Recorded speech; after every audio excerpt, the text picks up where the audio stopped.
24 ঘন্টা পরিষেবা দেওয়ার কথা থাকলেও সপ্তাহে মাত্র 3 দিন থাকে অজ্ঞানের ডাক্তার।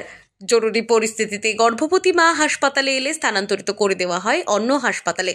তার মাঝে যদি প্রাণহানি ঘটে তার দায়ভার কার? প্রসূতি বিভাগে চরম অব্যবস্থার ছবি নদিয়ার শান্তিপুর স্টেট জেনারেল হাসপাতালে। দীর্ঘদিন ধরে অজ্ঞানের ডাক্তার না থাকায় চরম সমস্যায় পড়েছে গর্ভবতী মায়েরা। স্বাস্থ্য দপ্তরের নিয়ম অনুযায়ী প্রতিটি স্টেট জেনারেল হাসপাতালে 24 ঘন্টা অ্যানেস্থেসিস অর্থাৎ সিজারের জন্য অজ্ঞানী ডাক্তার থাকার কথা, কিন্তু শান্তিপুর স্টেট জেনারেল হাসপাতালে দীর্ঘদিন ধরে মাত্র সপ্তাহে 3 দিন থাকে অজ্ঞানী ডাক্তার। সে কারণেই বাকি 4 দিন হাসপাতালে কোনোভাবেই সিজার করা সম্ভব হয় না। এই 4 দিন কোনো জরুরি পরিস্থিতিতে গর্ভপাতের জন্য কোনো প্রসূতি মা হাসপাতালে ভর্তি হলে তাদের অন্য হাসপাতালে স্থানান্তরিত করে দেওয়া হয়, অথবা এক প্রকার জোরপূর্বক পরিবারের তরফে সই করে ভর্তি নেওয়া হয়। যদি রোগীর কোনো সমস্যা হয় সেক্ষেত্রে পরিবার দায়ী। অন্যদিকে ব্যথা নিয়ে যদি কোনো গর্ভবতী মহিলা হাসপাতালে আসেন এবং তৎক্ষণাৎ তার যদি সিজারের প্রয়োজন হয়, সেক্ষেত্রেও অজ্ঞানী ডাক্তার না থাকার কারণে নিরুপায় হয়ে তাকে স্থানান্তরিত করা হয়। প্রশ্ন উঠছে, এই সময়ের মধ্যে যদি মা এবং বাচ্চার প্রাণহানি ঘটে তাহলে এই দায়ভার কে নেবে?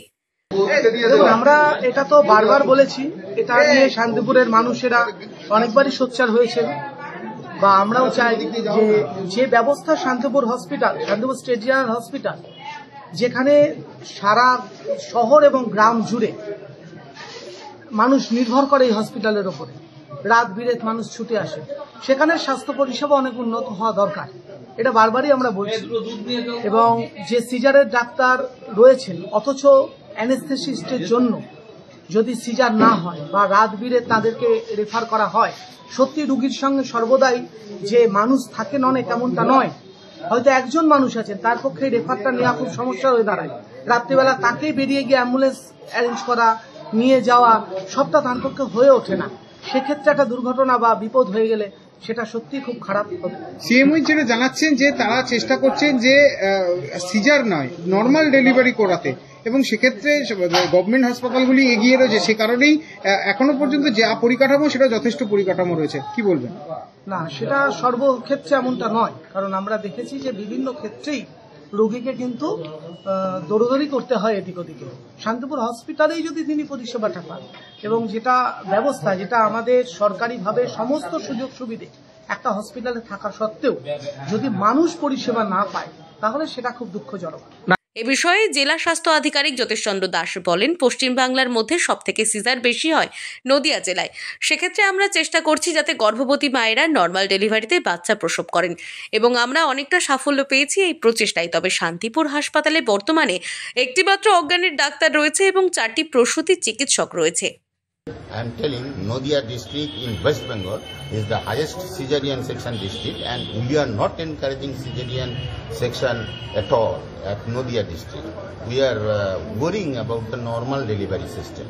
We are trying to give the normal delivery with a trial level. That is important. And so far posting is concerned, there is one anesthetist and 4 gynecologists is there. It is for your information. অন্যদিকে এ বিষয়ে জাতীয় মহিলা কমিশনের সদস্য তথা BJP নেত্রী অর্চনা মজুমদার বলেন, এই বিষয়টা আমার জানা ছিল না, তবে এটা খুব গুরুত্বপূর্ণ একটি বিভাগ। আমি কথা বলে চেষ্টা করব যাতে এই সমস্যার সমাধান ঘটে।